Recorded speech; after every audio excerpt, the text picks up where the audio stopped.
is Sal, and I'm just joining you for round two of our tarot seminar. For some reason, I couldn't see people's comments before. I'm hoping that I am live and up and I can see your comments now. If you are out there, please let me know that you're here, where you are from around the world, and just pop in the chat box and say hello. Joining me as the replay, you can put hashtag replay, just so I know that you're not live with me and I can come back in and answer your questions. And if you're watching this as the replay on YouTube, please make sure that you hit subscribe so you can get this every month, and that way you don't have to hunt for it. So if you're joining me live, please pop in here and let me know that you can hear me and see me, because I had a technical problem about 2.5 minutes ago. Thank you to everyone that's come back in. So just pop in the comments and let me know if you're here. So I'm very excited to share some brand new content that I haven't shared before in one of these Facebook Lives. Those of you who haven't been here before, I tend to do these about every second month. In this group, usually at the end of the month, and I often like to just go through the Q&A board on Udemy or go through this Facebook group and find what has been the most topical, or what people have found the most interesting, or what I find the most interesting, because sometimes people ask the same questions again and again, and so I then will go off and create a lecture on it. But sometimes I'll get a brand new thing and get very excited and be like, oh, I'm going to answer that one. Hello Jen, you're here, thank you. It's funny, this is the second time that's happened to me with a Facebook Live where I just can't see comments and I have to start again. Thank you for everyone that's joining me back again for round two. So I'm just going to, before I begin, I'll let you know what I'm going to be sharing and talking to you about today. So I would like to talk a little bit about the difference between the Psychic Tarot and the Rider-Waite, and when you can use it and when's a good idea to use the Psychic Tarot if you've heard of it, or if you've already got it and you're wondering about using it with your tarot practice. So I'm going to talk about amalgamating those two decks together. I'm also going to talk about how to get really super structured with your free reading practice. So those of you who are giving free readings in this group or in any group, any Facebook group or in any free reading situation, I'm going to talk to you about how to get really super structured with it so you're not wasting your time. I'm going to give you some additional tips and just some things that have been percolating in my mind in the last few days from what I see happening in this group and what I've seen happening in other tarot groups that aren't mine, and how to make sure that you still feel like you're really confident giving free readings, but you're actually getting some value back as well. Hello, Marcy. Hello, Jen. Hello. So I'm going to talk about that a bit, and I'm also going to talk a little bit about some of the deeper levels of feedback or the ways that you can kind of improve yourself in some of the intermediate level courses. I'm going to talk about when a reading can come out as confusing. Now, I've talked about this a fair few times before in the past, but I'm going to talk about something that you might not consider when you're doing a career reading, and why a career reading can be a little bit confusing in a tarot reading. I'm going to talk about using court cards in a multiple choice scenario and how you rate the court cards, so to speak. And I'm going to talk about my latest on the reversals course and the latest news on that. And I think that's everything. Oh yes, some of my best shuffling tips, and whether or not you need to shuffle again if you're asking an additional question, or when you don't need to shuffle again. Hello, Ruth from Australia. What part of Aussie are you from? I hope you're not in lockdown. I'm in one of the very few places right now that's not in lockdown, but my husband is in lockdown and he's about to go into quarantine for 2 weeks so I can see him again because he's in a different state. So, yes, he's looking forward to a 2-week stay in a hotel in another state. So that's going to be interesting for him. I'm going to be walking past the hotel and waving at him. Romance a la COVID style. So let me know who else is here, and again, where you're from. And before I also get started, I just want to, I'm going to talk about a brand new free resource I have for you. So this is something that you can be using to improve your experience here in the group. Perth! Well done. You've avoided the lockdown. For those of you who don't live in Australia, we've just gone 3 of our 7 states have just gone into lockdown, like serious 12 million people in lockdown. Well done, Ruth. That must feel good not to have to be panicking about that and experiencing that experience that so many of our friends around the world have had to go through.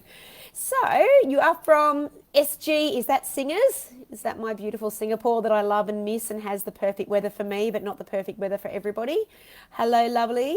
So before I get started, I just would love to say a big thank you to everyone who has left a review on Tarot Card Success or any of my other courses this month. Thank you so much for taking that time to just clicking the stars, but also making a few comments. That really helps me, and it also helps anyone who's looking to see if this is going to help them. So if you haven't left a review and you could, that'd be fantastic, because it's just a huge benefit for people who are trying to decide if this course is going to work for them.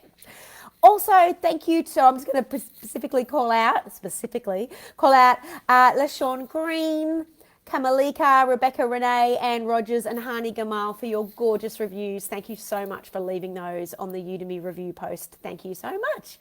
So let's get started from North Carolina. We had this conversation last time, Jennifer. Hello, welcome back. So I'm going to begin by just talking a little bit about something that is probably one of the most controversial and I would say challenging experiences as a tarot reader, especially if you're trying to start a business or you're really excited and keen about starting a business. Hello, Brandy from Florida.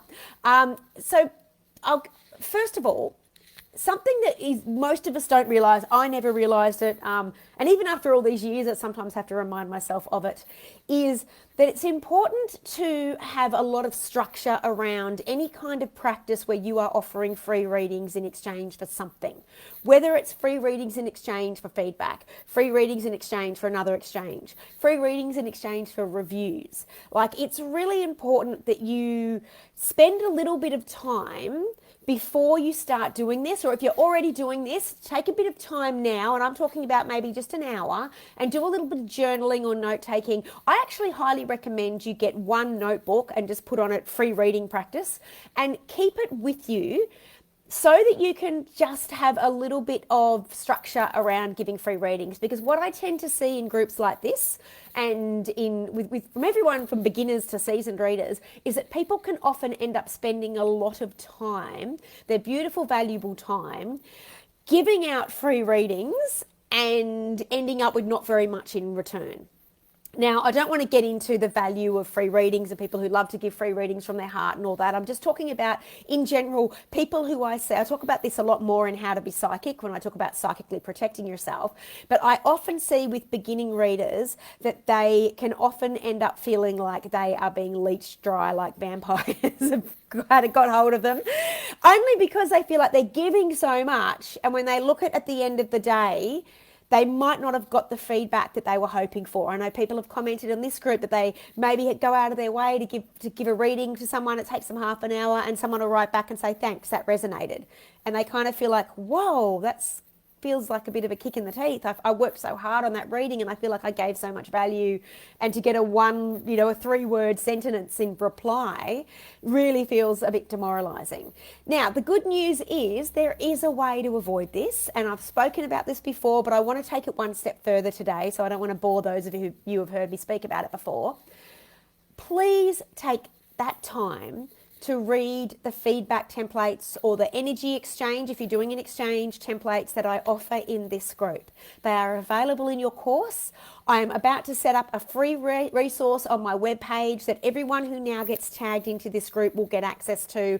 And if you're already in this group, you'll get access to it, and I'll update the course so that you get access to it as well, where you can go in there and download this. Even if you don't have, if you only have a smartphone and it's not an iPhone, you can still download it because it's not a PDF. You've got the option of a PDF or the option of a link, and you can create your own little template. And I highly recommend spending 5 to 10 minutes reading my template. Spend 2 to 3 minutes before you send it, before every single person you're going to offer a free reading to, and give them that opportunity to know that they have to give you that feedback back. Please don't rely on the goodness of human nature because human beings are crazy busy, and yes, there are some slackers out there too.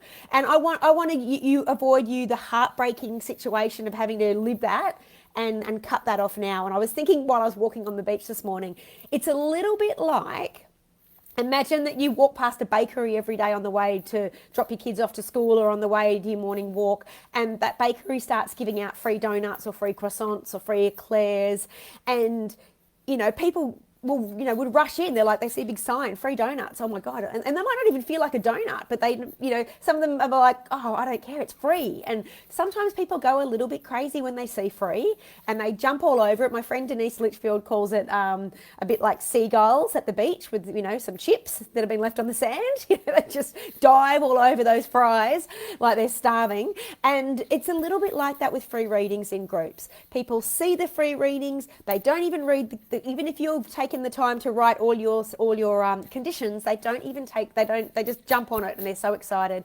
Sometimes they might need a free reading. Sometimes they might just not at all, but they just think they're curious. And sometimes it could be they've got a lot of work to do and they're going through 10 different readers in this group or other groups to get the answer. You want to make sure you're not attracting those people that are just going to jump in like the seagull and snatch all the chips and fly away and you never hear from them again. So, and like the bakery analogy, it's almost like that person who owns that business suddenly saying, you know what, maybe I will say to people, I'll give away free donuts and eclairs or whatever if you leave a review on my Facebook page to say how, to give it a review or to say that you visited and you love the shop.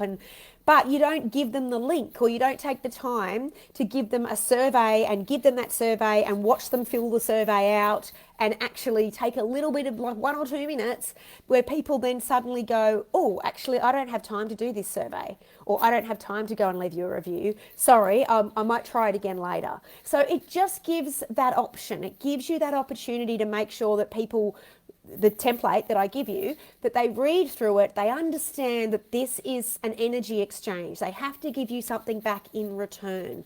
Don't just rely on people's goodwill and good nature because unfortunately, yes, some people can be a bit slack or some people can take advantage of free readings. We don't need to get into judging that. We don't need to get into taking that personal. We just need to protect ourselves. And so do that by taking the time to send out. And if you don't want to use my feedback template, that's fine. Just put in some kind of system that might take you 1 or 2 minutes extra every time you communicate and connect with someone that you're either giving a reading or an exchange to, or just like, so either do it that way, or you can say, hey, that's all right, I can spend half an hour and give this person a free reading, and if I never hear back from them again, then that's all right. So that's your choice and that's your beautiful power to take back. Spend a little bit of time to protect yourself. There's 8,000 people in this group. There are bound to be some people who might be a bit slack. And it's not a week go by where I don't hear someone say, I feel really disappointed because I didn't get I didn't get any feedback back, or I only got that resonated, or I gave a half an hour Celtic cross reading to someone and they pull in an exchange, they gave me 3 oracle cards. So every week I post in this group the feedback template and the energy exchange template. Please don't ignore them. Please do yourself a favour and download them and study them. Spend 5 minutes studying them. Create your own. And every time you let people know, hey, you have to read this and agree to this before I will give you a reading. And that way you're just going to keep away the seagulls. No, I'm calling people who jump on reading seagulls. I've done the same thing. Like I can go into groups and see if, someone saying the 5 best tips for your Instagram, whatever, and jump on and sign up and then never read it. Like that's a really classic thing that people online do. So we don't need to be judging people. We just need to protect ourselves first. So I hope that's helped understand a little bit. And looking on the other side of the coin, those of you who are giving out free readings, and this comes back to looking at your notebook again and doing a bit of journaling. What I mean by that is, buy yourself a notebook, do some journaling on your experience and get some structure around why you are doing it. Get really clear. Like I see people jump in this group and other groups and they give away 20 free readings. And I see them do it every week and I start thinking, what are you doing this for? Like after you've given away 50 readings and you've gotten 50 great feedbacks, you're probably ready to start charging. You don't need to keep giving away free readings. Like give yourself, like if you're getting really positive feedback. So, don't feel like you have to keep doing the free reading thing and scenario forever. And you've got to remember that people get funny with the free reading thing. Like you've got to give them a reason if you're starting a business to give them an opportunity to buy from you. Like if you're doing it because you're thinking, okay, I just want to do it to get some practice and get better at tarot, then have that as your sole objective. Send out the feedback template. If you're doing it because you want to attract clients, free readings don't always attract clients. Sometimes you need to do other things or do other offerings, and the free reading is just a little bit of a taster. So keep that in mind, and that's for the simple reason is people don't often want to pay for something that they get for free. So those people walking past that bakery, they might have got that free donut, but they might never buy another donut from that shop again. And especially if you're still giving it away for free. So just keep that in mind when you are starting your business. I talk a lot more about freebies and how to give really great freebies in the Build Your Spiritual Business on a Budget course. That's on Udemy, a whole thing about how I feel about freebies and what you should do with it. And I've got much more detailed sort of strategies and techniques and opt-ins and different things that you can do in my 3-month Advanced Tarot certification program as well with Psychic Business Training. So if you want to go further with that, please reach out to me at team@saljade.com and I can help you with that. Or as I said, just start now journaling and thinking about what it is you want to take the direction of your free readings. Because I feel like that's probably one of the biggest problems why people get so disappointed and give up and get angry and get frustrated and feel taken advantage of, is because they don't have that structure early on. So put the structure in place with your practice, and then I feel like you'll have a much better experience. Okay, Young, I'm going to answer your lovely question at the end, sweetie. So all questions from the end. Hello, Snigda, that's a beautiful name. So again, yeah, if you've got questions for me, pop them in, or if there's anything that I was saying that resonates with you, just put a big love heart, click on the love heart so that I know that that's something that resonates. We'll say hallelujah, whatever. Yes, I agree. So yeah, I hope that's helped those of you who've been feeling a bit disappointed in the group, that maybe people are snatching up your free readings like seagulls, but you're not getting back what you've put into it. So yes, I hope that helps a little bit with that. So the second thing I would love to talk about, and again, please feel free to pop your questions in here too, and I will get to them at the end. Joanne, you want to do that course so badly. So yes, let me know if you ever want to do it, and you just love my courses. Thank you. So let's look at now I've noticed it's been asked a couple of times lately, people getting excited about the Psychic Tarot. This is by John Holland, who is a medium, and he brought out this amazing deck some years ago. I think it was about 10 years ago now when I first started using it.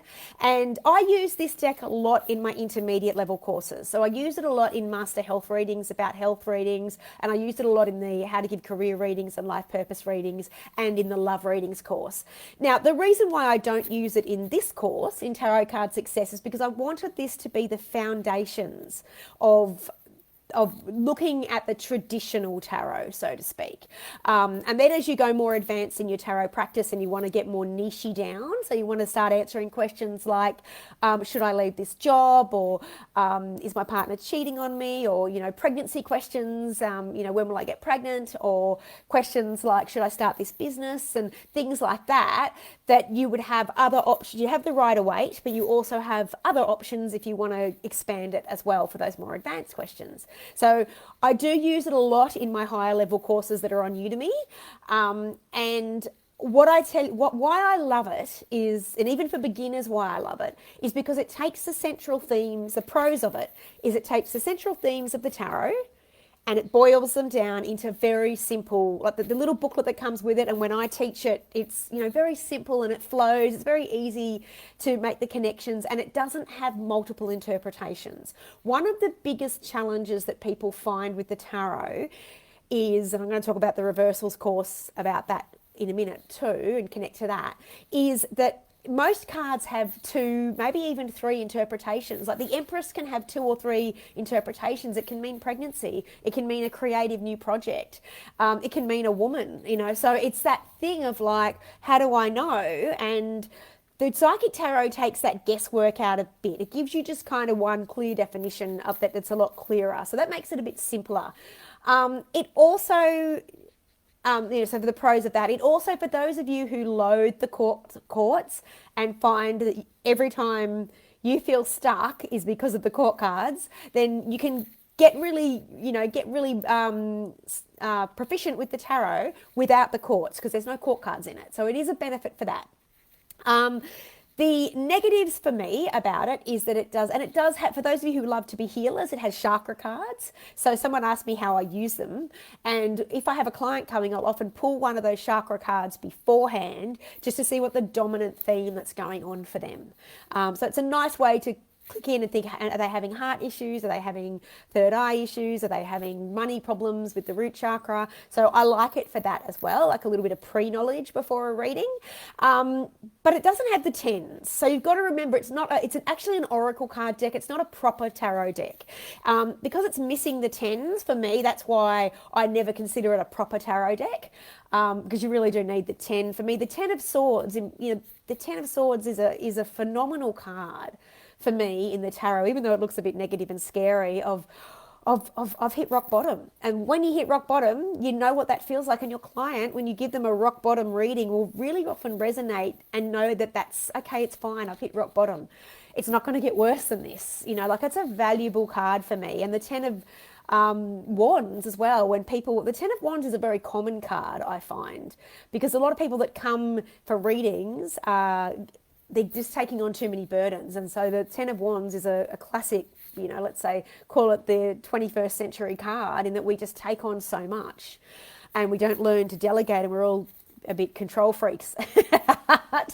And so, those cards are missing. So that's why for me it's not a completely authentic, and it isn't a tarot deck. It's an oracle card deck that takes the tarot themes, but it has it's very valuable if you are struggling with the tarot. So that's my pros and cons of what I like about it and what I don't like about it.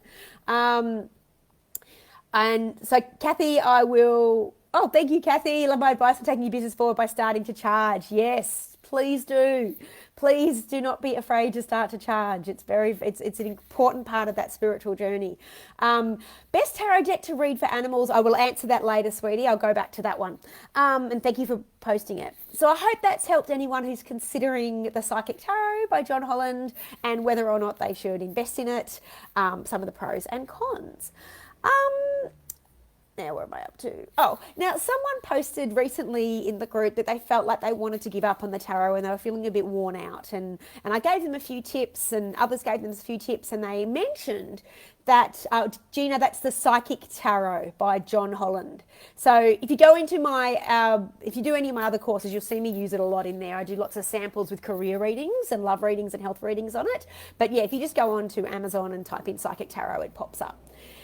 So, I feel like one of the big things with tarot and this lady wrote back, this person, that was a lady or not, person wrote back that they were a bit discouraged because they learned oracle cards really easily, but they found tarot to be challenging. Now, the first thing is that's normal. Like, tarot is a craft. Like, it's something that's been studied for centuries.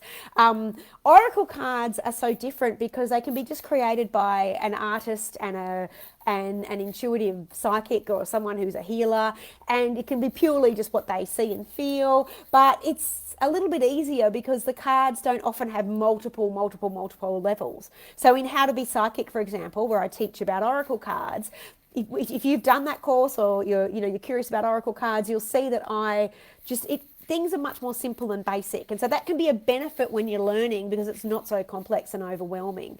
With tarot, there are many different things to consider with each card. And different positions as well. Like, reading a card in the environment position is very different to reading it in hopes and fears. They're two totally different meanings for a card. So that's why it can be so much more complex, and it can take up to at least 6 months to feel more confident in giving those readings. So please don't be discouraged if you're just starting and you're finding it hard and overwhelming. Take your time, be patient with yourself, and just do the best you can is my best advice. Like, if you even have to pick one card a day and jot your own notes about it and just try to learn that way, that's a great way to kind of commit through the whole 78 cards. And incidentally, I can't believe no one's ever picked this up for the first time. I've had this course for 6 years now, I think, on Udemy, and someone posted on the Q&A board that, hey, did you do 78 lectures in this course because there's 78 tarot cards. And I actually didn't. I never even realised that. It's the first time I realised that Tarot Card Success has 78 lectures and there's 78 tarot cards. So there's a little bit of weird synchronicity for those of you who love numbers. I thought would amuse people. So yeah, I hope that helps with that. Like, do be patient just with yourself when learning tarot. It's not a running race. It can take time, and just remember to maybe try. That's why I break it up into the suits. Get really good with each suit first, and then move on to the next. Okay. So now someone actually been asked this a few times. So what happens if you're doing the multiple course spreads and you get the quartz? And people might be like, I don't know what the quartz mean. Now, if you're doing the hierarchy, so it might help to realise that the court cards are the upper end of the minor arcana. So you've got all your ace till 10. Hello, Melissa, you made it. I know I saw that you said you were sleepy and tired. You might not get here. Welcome. It's so lovely to have you. So if you think about the minor arcana goes from ace to 10, and then the courts are what come next. So just like playing cards, if you're playing a game of cards, you've got 2, 3, 4, 5, 6 are all lower than king and queen and jack. And the courts are the same. So if you're doing a multiple choice spread and you're doing the highest one wins, and the courts are always going to win over those lower minor arcana cards. So that's one way you can do it. If you're doing the most positive, now that gets tricky because, and obviously the major arcana will trump those minor arcanas, getting back to the highest card. If you're doing the literal interpretation, it does get tricky because it will depend on what that other card is. I would say if it's if you got, say, a king of a pentacle, shall I go for the king of pentacles or should I go for the 10 of pentacles? Now, both of those are very positive cards. So both of those you couldn't really go wrong with that answer. They're both phenomenal. But the king really is the master or the mistress or the very epitome of the highest form of understanding money and business success and finance. So I would go with that higher one. But with the positive as well. But say, what if you got the Knight of Swords and you got the Knight of Pentacles and you got the 10 of Pentacles? Now, in the most positive for that, I would probably go for the 10 of Pentacles because the Knight of Pentacles, yes, he's moving forward, but the 10 is the completion of a cycle. So as you can see, it can get a bit tricky. It's not black and white. And then if you ever get really like, oh, Sally, just making it even harder for us, please don't give us those options. Just go back to the highest card wins. That's always the easiest for me. If you're like, oh no, I've gotten myself into a rabbit hole, just go back to the highest card wins. Especially with the swords. Like the swords are a great example. The Knight of Swords, he's not a very positive card at all. Like he's all over the place a lot of the time. Whereas now I've got to go back through the Four of Swords can be just, to have some time out. So the positive thing can be a little bit tricky, positive versus negative with those ones. So keep that in mind. If you pull a court in the positive versus negative and you're not sure, then just revert to the highest one wins. So I hope that's helped everyone with that one. Now, shuffling. Questions on shuffling. Now, those of you who don't know, who aren't through the course yet, in the final lectures of the course, I think it's lecture 76, or maybe 74, I do have a thing about how I shuffle, especially how to shuffle if you don't want to do reversals, or just how I cut the deck and how I shuffle. But people often ask me, do I have to shuffle the deck and start all over again and clear it for a new question? Now, there's two ways that I do this. The first way is if I'm already in a reading with someone and we're in a flow, say it's a general reading, and I get to a card and I say it's Ace of Cups and I say, hey, it looks like there could be some new romance coming in, and that's how I feel and that's what the card seems to indicate, and they want to know a bit more about the new romance, then I stick with the current, I stick with what deck I've already got. I don't reshuffle and go all over again. However, if I get to the end of the reading and they go and you summarize and the reading's kind of finished and they want like a new kind of reading, and I do recommend be careful with these. You don't want your readings to be going on for hours and hours and hours.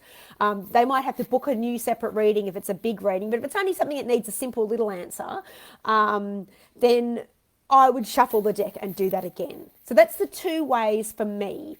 Now, always, whenever I'm teaching you anything, if that doesn't work for you, please stick with what works for you. For you, like your intuitive journey with the tarot is going to be so different to mine, and I can give you little blueprints and tips and guidelines and strategies. But at the end of the day, you might start doing things and go, "This feels wrong. I just want to shuffle all over again," or actually, I just want to leave the cards as they are. I like how they're feeling. I don't feel like I need to shuffle them all over again. So that's my advice with that. Just keep it really simple. I would tend to just keep the same deck as it's been dealt. If it's a totally fresh subject, like someone starts going off on, okay, say you're doing a career reading and then they start asking about health, then like, okay, this is a fresh new deck, let's start all over again. So I hope that's helped. Mercedes, hello. Thank you, Melissa. So many ways to shuffle. And I have a fabulous way of explaining. Can't wait for my reversals course. Melissa was the first person I told about my updates to the reversal course. So I'm going to talk about that in a little bit.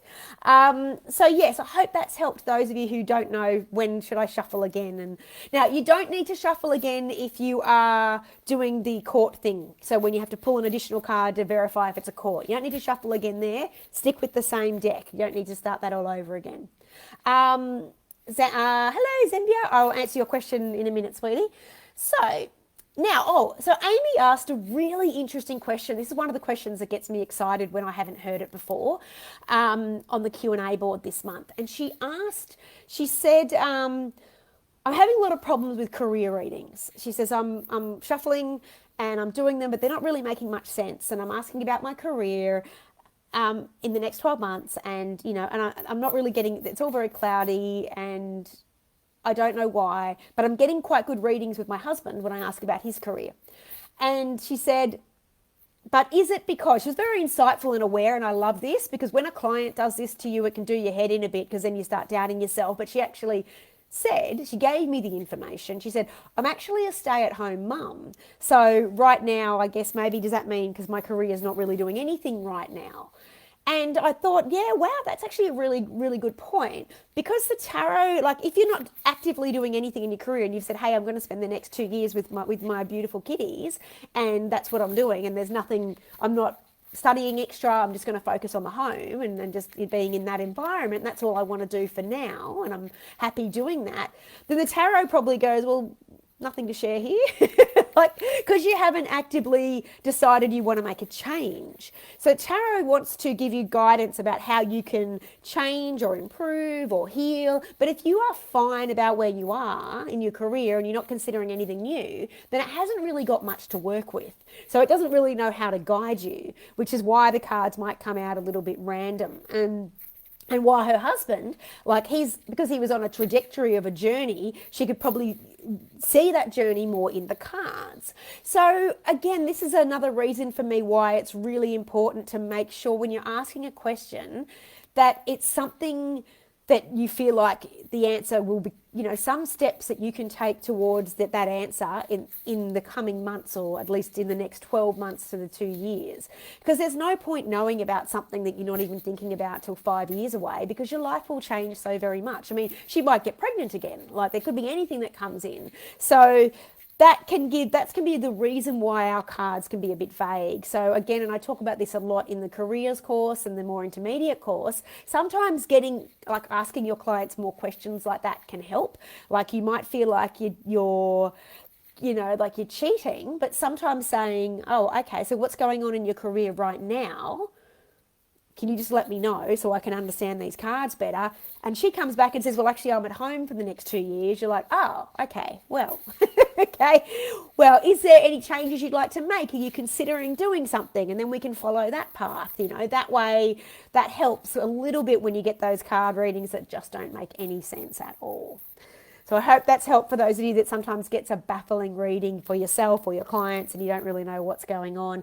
The questions sometimes can just be confusing for the tarot. It can't answer every question if it doesn't feel like there's going to be an answer. And on that, like, I've actually want to segue a bit to that, because I've noticed a couple of people this week asking questions in this group about, can I use tarot to interpret dreams? Now, again, bring it back to...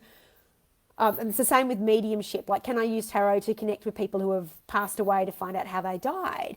Now, you could probably do a combination of mediumship and bring the tarot in, but tarot is about your journey.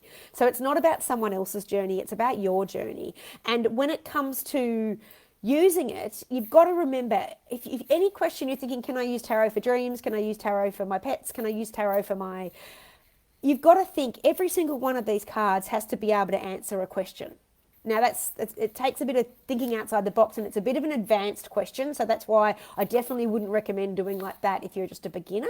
But say, for example, you had a dream about a spider, and you were like, what does that mean? And you could draw a tarot card, and you could draw 3 cards. What do I need to know about this spider dream? And it might give you insights into your subconscious fears.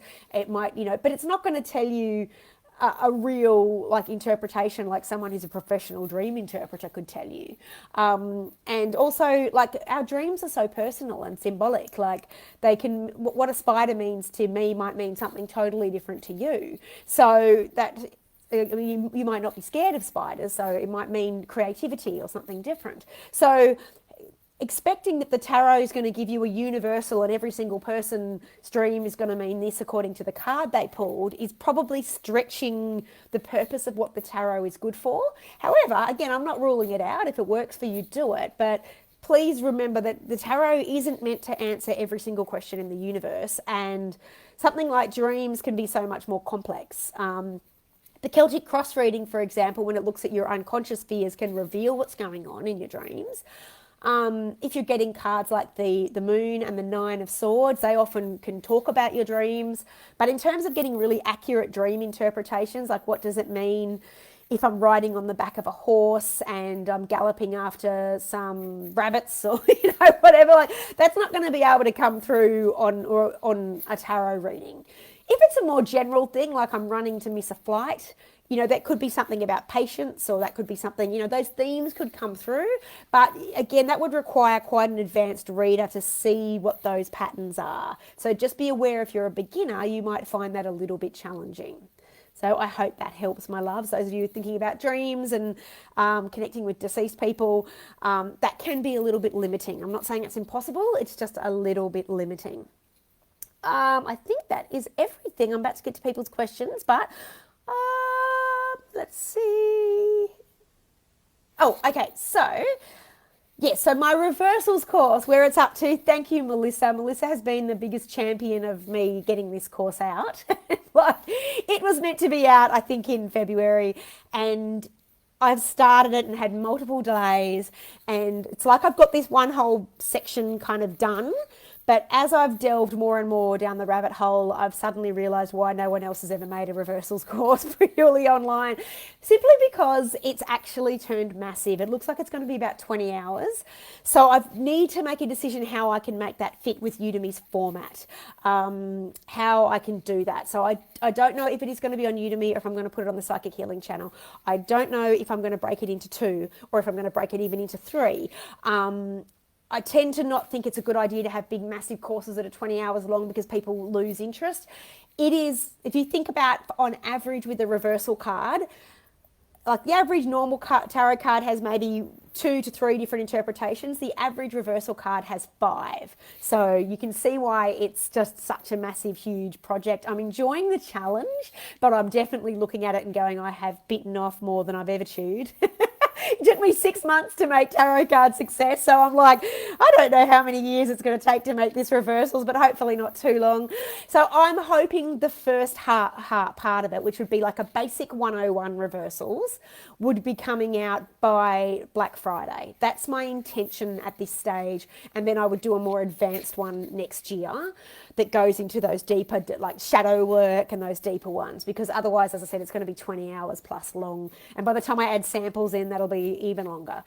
So I hope that's helped with those of you waiting for that reversal course. Thank you for your patience. I will get to it. Like I said, I feel like I understand the frustration. I have a few of my favourite authors, and I've been waiting many years, Diana Gabaldon being one of them, for her latest book that seems George Martin with the Game of Thrones, and wondering when they're ever going to get the books out. And not that I'm anything near their league, but I'm understanding why for people who create things where they can suddenly feel like they've just bitten off more than they could chew. And with this reversals, I've bitten off more than I can chew, but that's okay. It's going to come. It'll get out.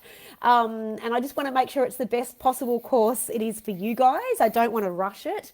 I want to make sure, because it is so complicated, that it's easy for you to understand, basically, is my philosophy behind it. Liz is laughing. No, I know you don't blame me. You've been so patient. Thank you. Yes, so yeah, that reversal's hopefully out by Black Friday, the first part of it. That's the big intention right now that I'm hoping with it. Now, I think that is everything. And oh yes, those of you who come late, there is going to be something I have been working on. Behind the scene is I have created a new special web page that you're going to be able to access, that's got all of the resources about how you can get the best opportunities out of this group. So not only those templates, the feedback templates and the exchange templates, but also how you can get really good reviews on Facebook, like my little tips for that. Also just how you can be part of the community and how to post, because sometimes people don't quite know how to post. So I'm setting that up now. I've been doing it with my web designer. I'm hoping it's going to be released in the next week or two. Now, anyone who's got any questions? Now, thank you. I'm going to go right up to the beginning for the first people that ask the questions. Yeah. I'm hoping I'm saying your name. Sorry, honey. I think it's Nyang, and I hope I'm getting that right. I'd like your advice when the lover and the death is shown on a health reading. Are you in my health readings course, honey? Can I just ask, can you pop that in if you're in it, just because it makes it easier if I know where you're at? Because I do recommend with health readings that you do that course first, because they are more advanced. They're a bit more tricky. They can be a bit more kind of dangerous medically and legally and ethically. General concept is, for me, that because death is about transformation, and it is about you having to let go of the old, and the lovers is about having to come and make decisions from your heart. So if I got a client in a health reading that got the lovers and death together, I mean, and again, it can be two things. You would have to check in with your intuition. You would also need to maybe see what positions they're in. That makes a big difference. Also, the context of what kind of health condition, like if they're coming to you about a back problem, are they coming to you about a heart problem, are they coming to you about something else? So what the health is. And also I would want to know like some of their previous experiences as well. I'd have to sit down and talk a bit more to them about before I interpreted that card. So it could mean that they really need to start making decisions from their heart. So maybe they've only made decisions from the financial perspective, or because they're trying to please their family, or they're trying to please other people, or they're trying to seek approval and they've got a low self-esteem, and now they need to start honouring their own heart. Or it could mean that there could be a partner in their lives who is actually draining them a lot. And that might need to not be the death of the relationship, but maybe they need to change how they are in that relationship for them to get better or to experience more health. And this can be common. Our partners can drive us up the wall. I know my husband, I love him to bits, but he can wear down my health sometimes. And I know I wear down his health with our little habits. But, sometimes in long-term marriages and situations, it can be more serious. And look, it can be even something, and depend if I had the devil in there, depending on where it's all sitting, it could even be where maybe, and I've known this in relationships, where you might have a partner who's got an addiction, and that addiction is wearing you down on your health, or it's influencing you. Like say your partner's a big drinker and you notice you're drinking more or something like that. So those kind of things. So it could be multiple. So you would need to think about where the position is, what the health issue is, and take it from there is how I would take it. But with those, I've given you 3 samples then. Sit with it and always go what intuitively feels the best, or connect with the other cards and see is there anything else resonating with that. So I hope that's helped, my love. Now, Lakshmi, lucky having that name. Gosh, that's a beautiful name. What is the best tarot deck to do readings for animals? I don't know. I'm so sorry. I don't read for animals, so I wouldn't know.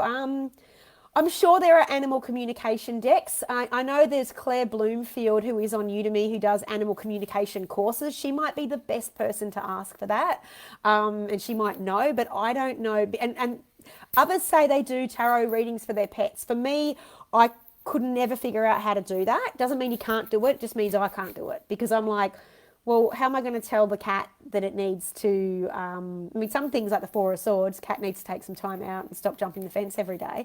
But sometimes it'd be like my sister's cat. But sometimes it might be, a deep spiritual lesson where the cat needs to deal with their shadow self and go within and heal their childhood wounds. I mean, I don't know how to apply that to a cat. I guess you could with the healing. Maybe something happened to Kitty when they were younger. Even if I'm talking you through it, I can see how it can happen. But again, it's quite advanced, and it'd be something that I would go back to going, like, spread all the tarot cards out in front of you and sit down and go through every single one and go, how could I answer this for an animal? And go, if I feel like I could, and this lesson applies to an animal, then yay, I can do it. Otherwise, you could get yourself in trouble by pulling cards that might have no ability to relate to an animal. So I hope that helps. I hope that helps, my love. But again, if anyone in here knows how to read tarot for animals, please pop your tips in, because I'm always happy to learn more things. It's just not something I have ever been able to do.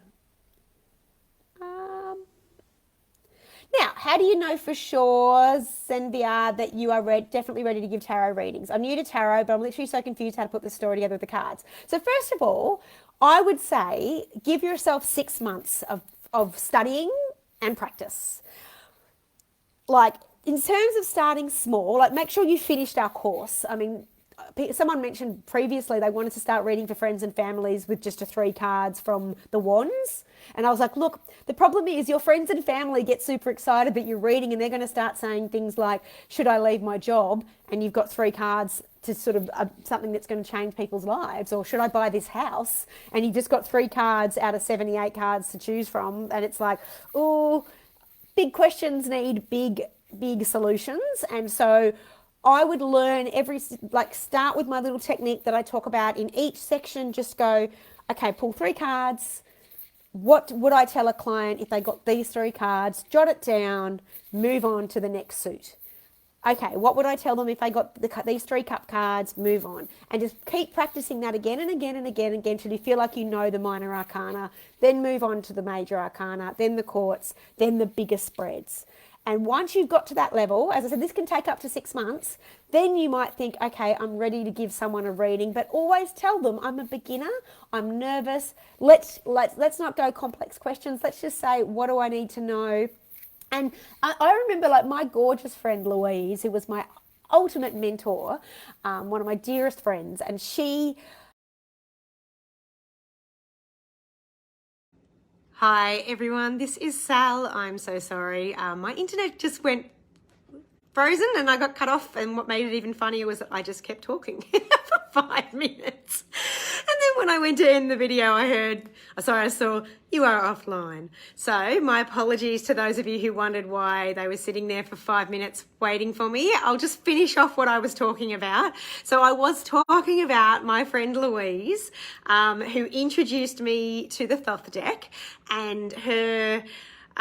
we used to just play, and we used to play with it, and she would just give me these amazing readings, but she would pull out the book and she would do that. And I think that's totally fine in the beginning if you are still referring to my notes that you got from the course, and if you're in a fun situation. And keep in mind that if you are doing any kind of reading where it's like the person's not with you live, then, and especially when you're not charging and you're just learning, that it's okay to look at the book and look at as if in your notes from this course, and go in and add those interpretations. So that's just one way you can get really, really good. So yes, I think that's all I talked about. That was the end of the seminar. So thank you. I had 2 hilarious technical difficulties. So now I'm actually on my phone. Usually I'd like to do the Facebook Lives on my phone because I prefer them, but unfortunately I can't see your comments and do it, and I end up smashing my finger against the phone. I don't know how people do Facebook Lives on their phone. So thanks to everyone for coming and joining me live. I'm just signing off now. And if you've got any questions, just pop them on the original one, not on this one. I just came in here to say goodbye. Thank you. Bye.